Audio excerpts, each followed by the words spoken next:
Hello மக்களே, welcome to Prema's culinary. இன்னைக்கு நம்ம வீடியோவில் பார்க்க போகிறது என்னென்னா ஒரு ஹெல்த்தியான ரெசிபி வேப்பிலை கட்டி. வேப்பிலை கட்டி அப்படின்னா என்னன்னாக்க, இது ஒரு நார்த்த இலையிலையோ இல்லை எலுமிச்சை இலையிலையோ பண்ணுற ஒரு டிஷ்ஷு தாங்க. இதை தயிர் சாதத்துக்கு தொட்டுட்டு சாப்பிட்றதுக்கு ரொம்ப நல்லாயிருக்கும். அது மட்டும் இல்லை, ஒரு சூடான சாதத்தில் நெய் ஊற்றி இதை பிசைஞ்சு சாப்பிட்டா அதுவும் ரொம்ப நல்லாயிருக்கும்.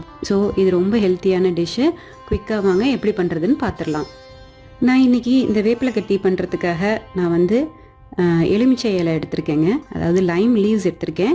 நீங்கள் நார்த்த இலை கிடச்சிச்சின்னா அது கூட நம்ம யூஸ் பண்ணலாம். லைம் லீவ்ஸ் இங்கே துபாயில் அல்மையா, கேரிஃபோர் எல்லாத்துலேயுமே கிடைக்குதுங்க. இந்தியாவில் ஈஸியாக எல்லா இடத்துலையுமே கிடைக்கும். உங்களுக்கு நிறைய பேர் வீட்டில் மரம் இருக்கும். ஸோ அதுலேருந்து நம்ம எடுத்துக்கலாம். இந்த லைம் லீவ்ஸை நல்லா வாஷ் பண்ணிட்டேங்க. வாஷ் பண்ணிவிட்டு தண்ணி இல்லாமல் கம்ப்ளீட்டாக அதை ட்ரை பண்ணிடணும். இப்போ இது பாருங்கள், தண்ணி இல்லாமல் கம்ப்ளீட்டாக ட்ரையாக இருக்குது. இப்போ நம்ம இதில் இருக்கிற அந்த நடுவில் இருக்கிற ஸ்டெம்மை நம்ம எடுத்துடணும். அது ரொம்ப ஈஸி. நீங்கள் இலையை மிடில் பார்ட்டை பிடிச்சிட்டு அதை டேர் பண்ணிங்கனாக்க அதோட ஸ்டெம்மை தானாக கிழிஞ்சிரும். ஸோ இந்த மாதிரி நான் எல்லாத்தையும் க்ளீன் பண்ணி எல்லா இலையும் நடுவில் இருக்கிற அந்த ஸ்டெம்மை க்ளீன் பண்ணி எடுத்து வச்சுருக்கேன்.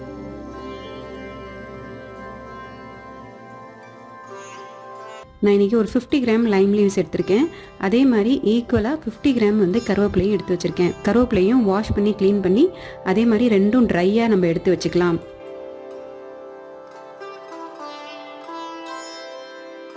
மிளகாய் வத்தல் எடுத்து வச்சுருக்கேன். அதுக்கப்புறம் அரை டீஸ்பூன் ஓமம் எடுத்து வச்சுருக்கேன். அதுக்கப்புறம் ஒரு நெல்லிக்காய் அளவு புளி எடுத்து வச்சுருக்கேன். அதுக்கப்புறம் 1 டீஸ்பூன் உப்பு எடுத்து வச்சுருக்கேன்.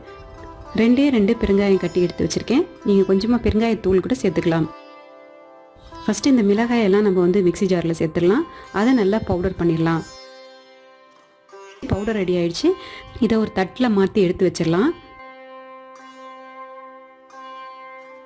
அதுக்கப்புறம் அதே மிக்சி ஜாரில் இந்த லைம் லீவ்ஸை சேர்த்து அதையும் பவுடர் பண்ணி எடுத்து வச்சுக்கலாம்.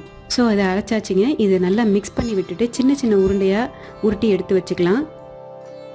இதை நம்ம நல்ல ஒரு ஏர்டைட் கண்டெய்னரில் போட்டு வச்சுக்கிட்டோன்னா 1 இயர் ஆனால் கூட இது கெட்டு போகாதுங்க. இது ரொம்ப நல்லாயிருக்கும். இந்த மாதிரி ட்ராவல் சிக்னஸ் இருக்கவங்களுக்குலாம் நீங்கள் இந்த வேப்பிலை கட்டி நீங்கள் கையில் எடுத்துகிட்டு போகலாம். உங்களுக்கு இந்த வாமிட்டிங் சென்சேஷன்லாம் ரொம்பவே நல்லா கண்ட்ரோல் பண்ணோம்.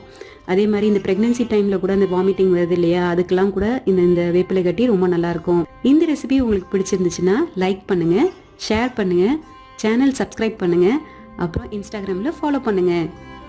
இன்னும் நிறைய இன்ட்ரெஸ்டிங்கான ரெசிபிஸோடு நான் உங்களை சந்திக்கிறேன். Until then, bye from Prema Arvindan. Bye.